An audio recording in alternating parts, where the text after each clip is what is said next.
এটার ভিতরে রংধনু রং ভাসে, আরবি লেখা স্পষ্ট ভাসে। এটা মোবাইলের ওই যে ফ্ল্যাশ লাইট মারলে এই যে এখানে রংধনু রং ভাসে, এই যে আল্লাহ লেখা ভাসে, এই যে এখানে, এই যে এখানে আরবি লেখা ভাসে।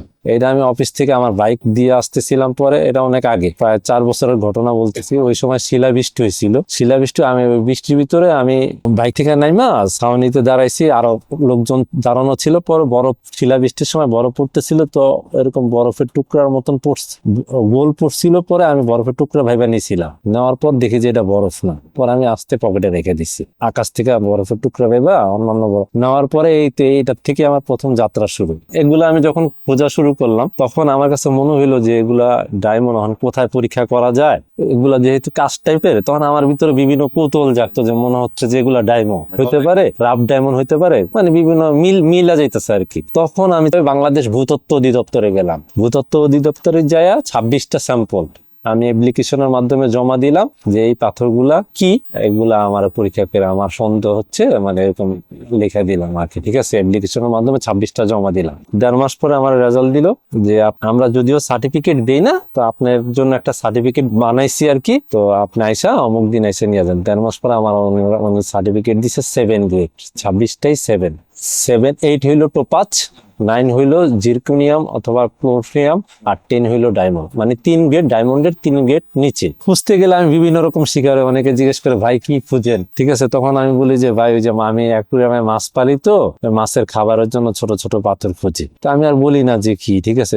অনেক সময় দেখা যায় খুঁজতে গিয়ে অনেকে কুকুরের শিকার হই, অনেকে নানা রকম ভদ্র ড্রেস পরে, মানে ভালো পোশাক পরে কি খুঁজে, ঠিক আছে। আবার কুকুর আইসা খেয়ে চিল্লাচিল্লি করে মাঝে মধ্যে, মানে বিভিন্ন রকম শিকার হয়। প্রতিদিনই আমি মনে করেন যে টানা 2 বছর আমি এরকম 2 থেকে আড়াই ঘন্টা সময় দিছি, রোদ নাই, একেবারে ঠাডা পড়া রোদের ভিতরে আমার খোঁজা লাগছে। এগুলা হচ্ছে 10 গ্রেডের নমুনা আর কি। 10 গ্রেডের মানে যে নমুনা গুলা থাকে, যেমন আলোর প্রতিফলন, তারপর ভিতরে তিলা, পাথরের ভিতরে তিলা থাকবে, নাফস বলে আর কি, ব্ল্যাক তিলা থাকবে, তারপর হলো রংধনু রং থাকবে, এগুলো হলো নমুনা। এটার নাম হইলো হাইলি ক্রিস্টাল স্টোন। এটা কিন্তু অনেক বড় সাইজ, মানে এই সাইজটা পাওয়া খুবই টাফ, একেবারে ন্যাচারাল অবস্থা। এটা খনি থেকে অনেক কষ্ট, আমি ভিডিওতে দেখলাম যে অনেক কষ্ট, মানে অনেক কষ্ট করে, মানে জীবনের ঝুঁকি নিয়ে এই ফাইলার্স কালেকশন করে যারা কালেক্টর। বাংলাদেশ থেকে একজনের থেকে আমি কালেক্ট করছি, এটা অনলি 1 পিসি বাংলাদেশে আছে, সেটা আমার কাছে আছে। এটার ভিতরেও ডায়মন্ড শেপের মতন, দেখেন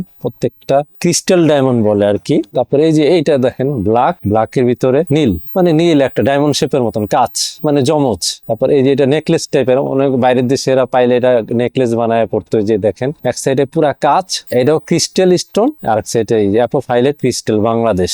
2021 সালে উল্কাপিণ্ড পাওয়ার পরে আমার যে ছেলে, যে খেলনার গাড়িগুলো আমি কিনা দিতাম, ওই গাড়িগুলো নষ্ট হইলে মোটরগুলো আমি খুইলা ওয়ার্ড্রপে রেখে দিতাম। তখন আমি এটা নিয়ে আমি ওই ওয়ার্ড্রপের ভিতরে রেখে দিতাম, আমি বুঝি না সুন্দর দেখতে। সপ্তাহখানিক পরে আমি ওয়ার্ড্রপ খুইলা দেখি, মানে ড্রয়ারটা খুইলা দেখি এই পাথরটা ওই মোটরের সাথে লেগে রয়েছে। তখন আমি চিন্তা করলাম যে কি ব্যাপার, পাথর মোটরের সাথে লেগে রয়েছে। পরে আমি রাস্তাঘাটের থেকে পাথর টোকানো শুরু করলাম, এরকম কালো পাথর অনেকটি পাথর টোকালাম, যেমন এই ধরনের পাথর, হ্যাঁ, এগুলা টোকানো শুরু করলাম। লাগায় মোটরের লগে দেখি লাগে না, কোনোটাও লাগে না। তখন আমি চিন্তা করলাম যে মোটরে যেহেতু এগুলা লাগে না, তাহলে এটা কি জিনিসটা, কি আমার ধারণা নেই। তখন আমি কি করলাম, নেটে সার্চ দিলাম বিভিন্ন জায়গায়, যে চুম্বক মানে ম্যাগনেট ধরে, যেহেতু মোটরের ভিতরে ম্যাগনেট থাকে, যেহেতু এটা লাইগা ছিল একসাথে, তখন আমি আবার চুম্বক দিয়ে ট্রাই করলাম, যে চুম্বক যেহেতু দেখি চুম্বকের সাথে লাইগা রয়েছে, যেমন এইভাবে লাইগা রয়েছে, যেমন এটা ম্যাগনেট, হ্যাঁ, এইভাবে লেগে রয়েছে।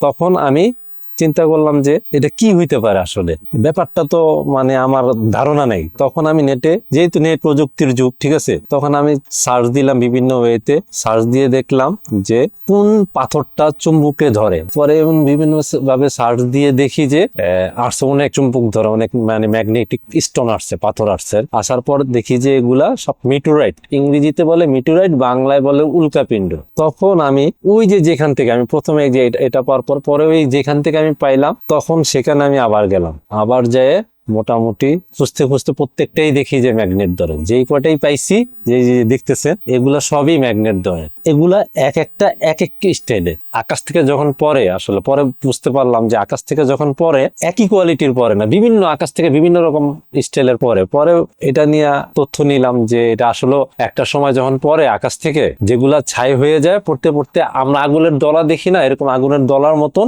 হঠাৎ করে যায় আগুনের দলার মতন, কিন্তু যেটা পৃথিবীতে এসে পড়ে ওগুলাই হলো উল্কাপিণ্ড। আর যেগুলা জ্বলতে জ্বলতে নিভা যায় ওগুলা ছাই হয়ে যায়, আর যেগুলা ছাই হয় না খন্ড আকারে পড়ে ওগুলাকেই বলে উল্কাপিণ্ড, মিটেরাইট স্টোন আর কি।